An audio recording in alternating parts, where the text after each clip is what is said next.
KPAI mah giliran orang kaya, anak artis, anak pejabat, itu kalau ada apa-apa gerak diurusin sama KPAI. Tapi kalau giliran orang miskin, rakyat-rakyat kecil itu diurusin tuh kalau nunggu viral dulu. Itu ge bari harus dikaji dulu, ini dulu, itu dulu, bla bla bla bla bla. KPAI dan antek-antek politik yang lainnya dan elit politik yang lainnya, kalau tidak bisa membantu program Pak Dedi saat ini, program gubernur saat ini, tolong jangan dipersulit, tolong jangan dihalang-halangi. Makanya ya KPAI kali-kali turun dong ke masyarakat, lihat realita di masyarakat seperti apa, lihat betapa memprihatinkannya anak bangsa saat ini. Lihat atuh, giliran udah ada yang bantu, harurani weh. Itu KPAI fungsinya apa sih? Bisa nggak dibubarin? Kayak gitu cara nama tepung sih. Ini namanya siapa? Regina. Bapak di sini, Bapak. Nah, Regina di sini. Regina kelas kerjanya? Saya tak ada nama ke Saudi. Ke Saudi. Oh, bapaknya di Saudi. Ibunya ada? Ada di rumah. Semangat. Ya, nggak boleh terpengaruh oleh bully yang kemarin. Ya, semangat. Neng cantik, punya harapan, punya masa depan. Ya. Waktu itu di kelas dibully apa? Kan bapak di kamu Regina ketemu sama tak lungun, taruh karek ke jurus, taruh lungun tarik silat. Oh. Waktu itu bilangnya dengan tengkon amputasi. Go. Ya. Jadi perbuatan yang terus menerus, sering. Waktu itu Neng sudah nggak kuat, akhirnya nangis. Sampai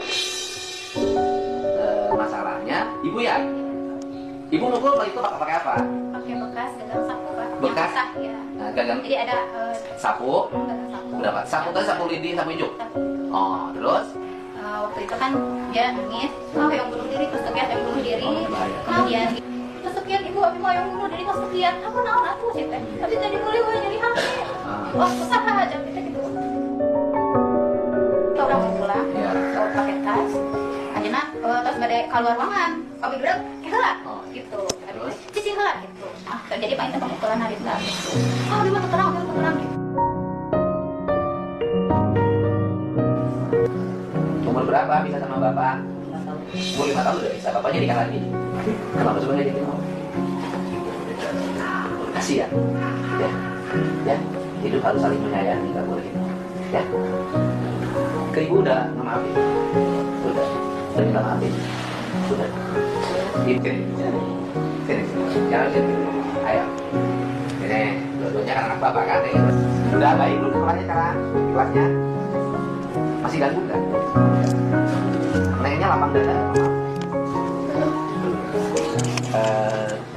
Manusia yang hebat itu bukan manusia yang tidak berbuat kesalahan, tapi manusia hebat itu adalah manusia yang memaafkan kesalahan. Hidup yang berat itu bukan minta maaf, karena setiap orang dengan mudah minta maaf, tapi hidup yang berat itu adalah memaafkan. Maafin. Enggak, tangan gitu ya. Ya, tangan. Lemah merenahkan amarah, boga mendakan jiwa. Ya, butuh apa? Enggak. Butuh baju dalam ya? Nah, baik ya. Ya, stop.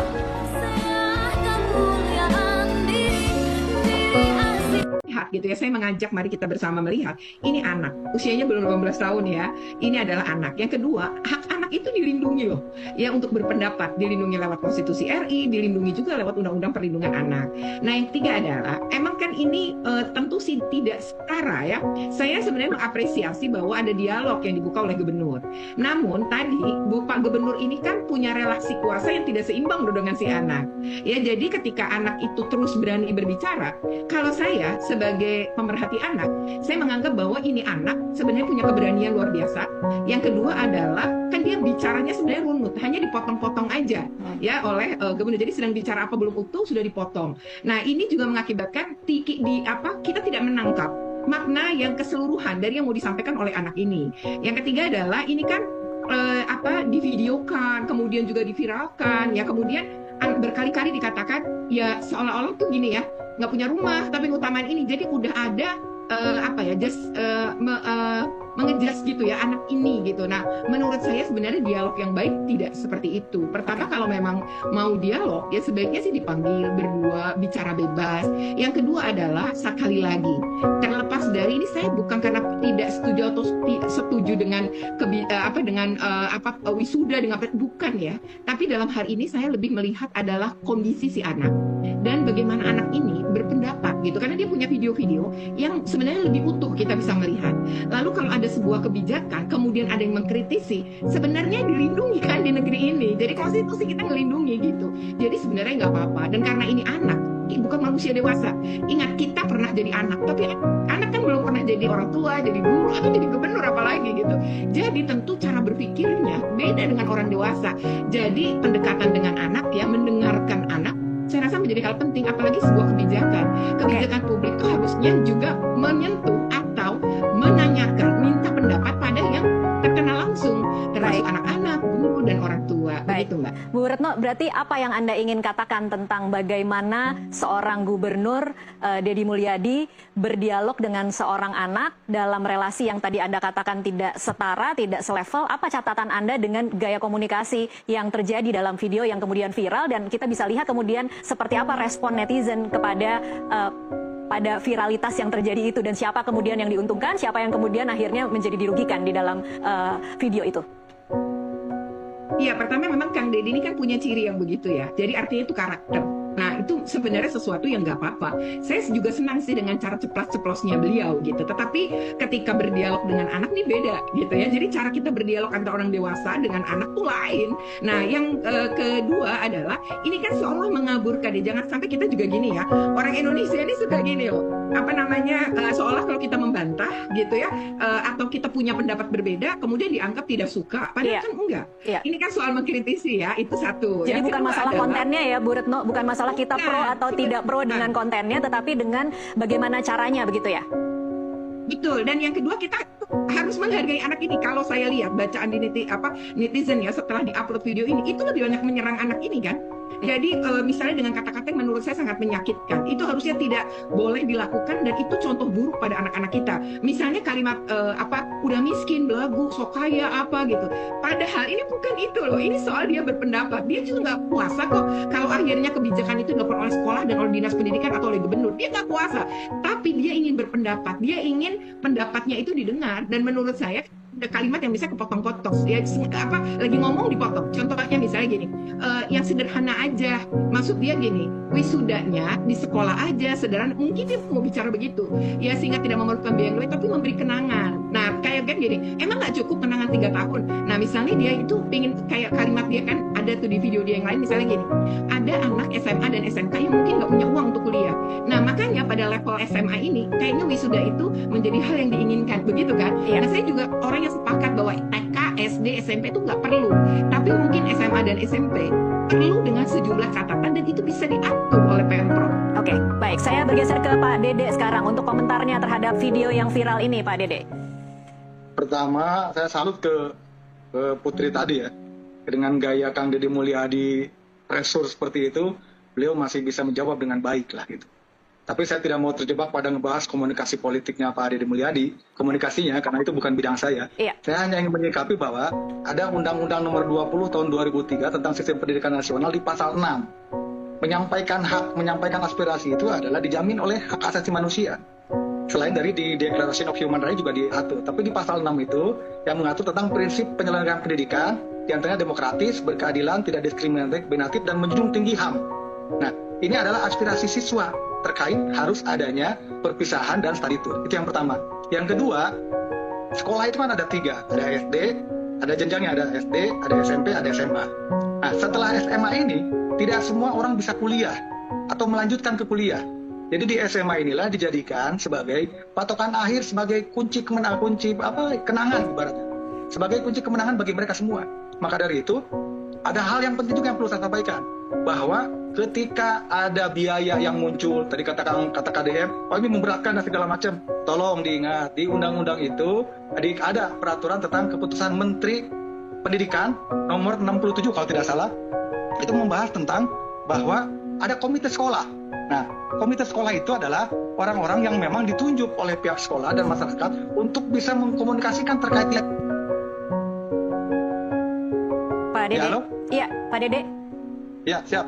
Iya, silakan Nah Pak. ini, begini Bu, terkait ide adanya ada Kemendiknas nomor 75 tahun 2016 bahwa pihak sekolah, guru, berikut siswa menginginkan perpisahan lah, itu yang paling pokok. Yang selanjutnya, sebetulnya yang perlu kita garis bawahi, tidak ada satupun surat edaran larangan perpisahan atau larangan study tour dari Kang Deddy Mulyadi saat ini.